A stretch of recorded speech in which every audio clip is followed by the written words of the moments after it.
And we're back to learning Photoshop in the year day 253. Let me show you how to create these geometric landscape reflection effects. It's super easy. We just copy the original and press Ctrl J to do that. So we've got the original and a copy on top.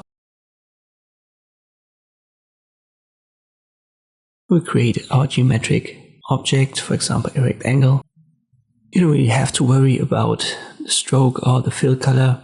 It works with any color.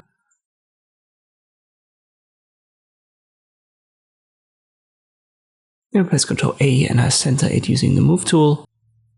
Alright, next step is to put the copy layer on top of the rectangle. And then right click and use Create Clipping Mask. For now nothing has changed. But when we are on the copy layer, we simply press Ctrl T.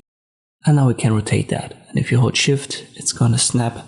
So you can rotate that 180 degrees and then you're good. It's to adjust it.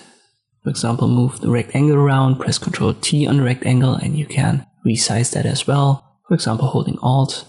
And if you switch to the copy layer, you can move that around inside of the rectangle. And in principle, you could also press Ctrl T here once more and then size that down if you want to. It only has to be bigger than the rectangle for this effect to work.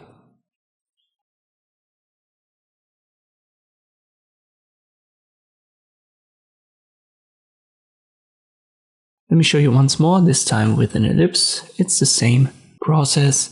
So we create our geometric shape. In this case, I hold Shift and Alt to have a perfect circle. I put it in center, so I press Ctrl A, use the Move tool. I delete the rectangle, put the ellipse below the copy, right click on the copy, create clipping mask. In this case, it was already flipped, so you don't have to press Ctrl T and then rotate it 180 degrees, because I've already done that for the rectangle. And this is the process how you can create these geometric reflection effects in Photoshop. I hope this video was helpful, thank you for watching and I'll see you next time.